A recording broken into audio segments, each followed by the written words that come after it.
Instead, it is the Hearts of Oak who are the oldest surviving club in Ghana, indeed, in the whole of West Africa.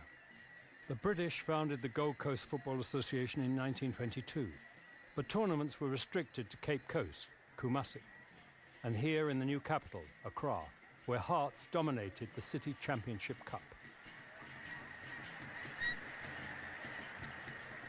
Under the patronage of the colonial elite, the locals were often left to run football, though what the British saw as developments, such as the introduction of boots, didn't always go down too well.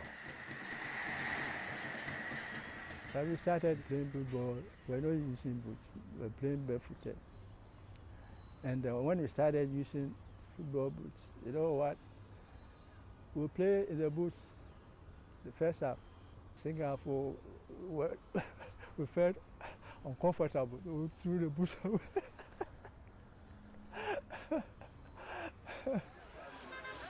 Reminders of British rule remain. But as the first African country south of the Sahara to achieve independence, Ghana was once the center of black African consciousness. Football was very much part of realizing the dreams of a united Africa.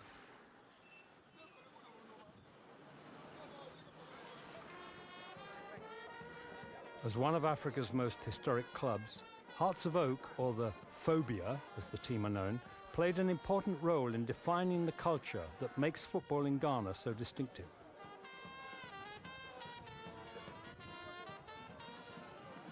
They were the first national champions in 1958, and along with arch-rivals Asante Kotoko from Kumasi, became a feared name across the continent.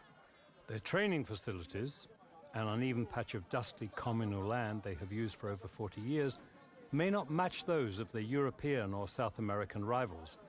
But in Ghana, club sides have the same dedicated following as elsewhere, despite the huge exodus of players to Europe.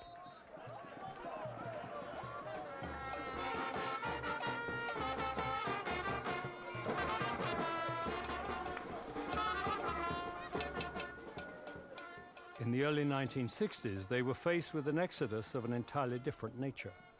When President Kwame Nkrumah created his own team, the Real Republicans, he commandeered a number of Hearts players. For Nkrumah, football had become an important political tool. Stanley Matthews, the ageless wizard, takes the field once again. But in case you hadn't noticed, it's not Blackpool he's playing for this time. The scene is Accra Stadium, and his teammates are the Hearts of Oak, Ghana's leading side.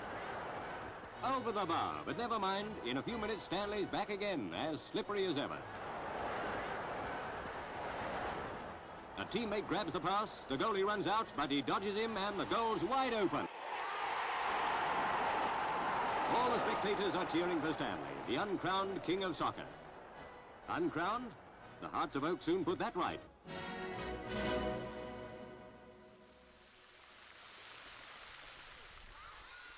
The visit of Matthews in 1957 coincided with Ghana's independence celebrations. Led by Nkrumah, Ghana helped stoke the fires of independence across the continent. And who is Osadifu Dr. Kwame Nkrumah? Yes, the president. No, I will take this, yes. The first president. The first president of Ghana. Clap for him. Nkrumah saw football as a political tool to galvanize the whole of Africa.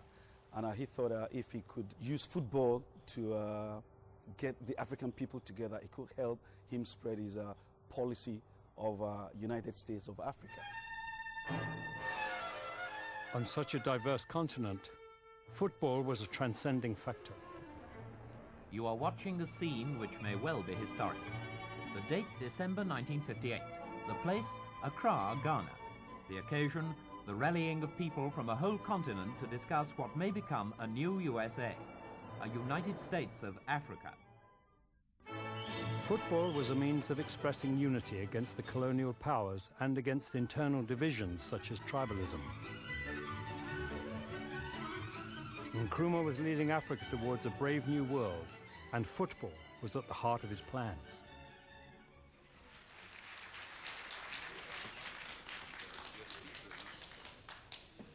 Forward then to independence. To independence now. Tomorrow, the United States of Africa.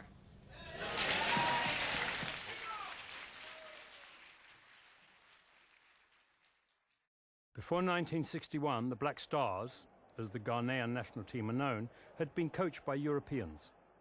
As part of his plan to Africanize national life, Nkrumah brought back Charles Gyamfi, who was playing in Germany for Fortuna Düsseldorf, to become national coach. He and the players all had direct access to the head of state. Being a star within the Black Star, I can always go to him without even making an appointment. I go to him. If I'm in need of anything, I go to him and tell him. The Black Stars became the ambassadors of Ghana, spreading Nkrumah's gospel of Pan-Africanism.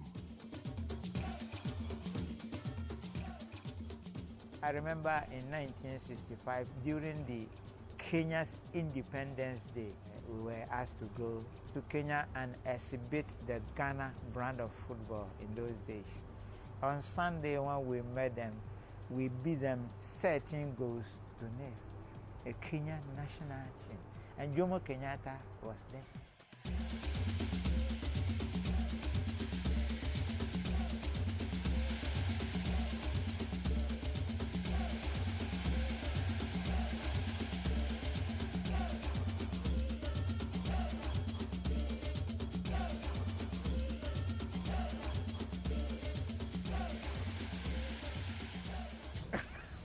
A very nice independence present for Jomo Kenyatta.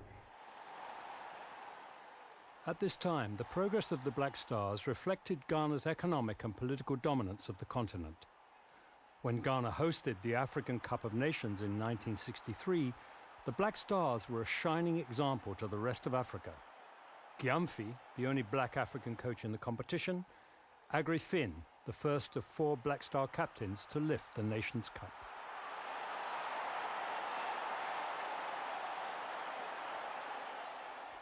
Brimming with confidence, the Black Stars travelled to Tunisia to defend their African title 2 years later, meeting the hosts in the final. Nkrumah had personally promised new houses to the Black Stars if they secured a second African championship, which they did.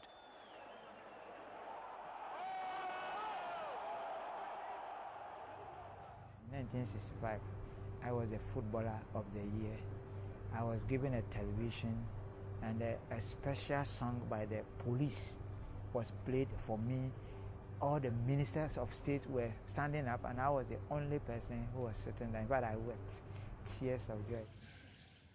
But by this time, Nkrumah's popularity was declining. Nkrumah confronted a lot of problems pursuing that agenda. He was seen as a man who had a bloated image of himself, who had a personal agenda to lead Africa and not necessarily to bring the people of Africa together. In 1966, whilst on a trip to China, Nkrumah was overthrown by a military coup. Ghanaian football would never be the same again. Recently, we were asked to come for an award.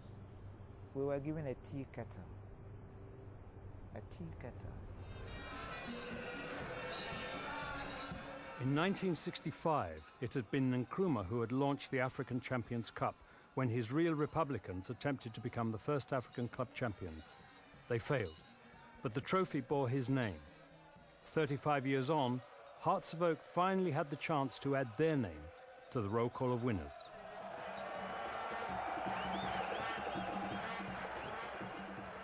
Asante Kotoko had last won this competition for Ghana in 1983.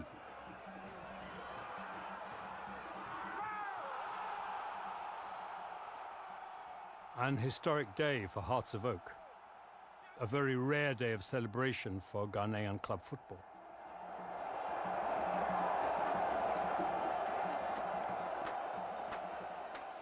Finding talented players has never been a problem in Ghana.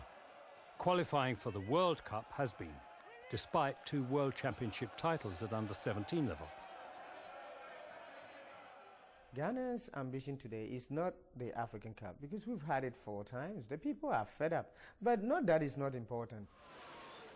A Nations Cup winner in 1982, Abede Pele never played in a World Cup. What we want now to make an impact in the World Cup. So that is our dream. They are dreams hindered by a lack of investment. A football culture that had early promise in the days of Nkrumah, but a culture that struggles to have its voice heard. There are people who still believe, and I'm one of them, that Nkrumah's beliefs is still strong, and some of us, or some of the people, will make it succeed one day or the other. It will take us maybe another 50 years when we are not alive, but it will come on one day, and it will succeed.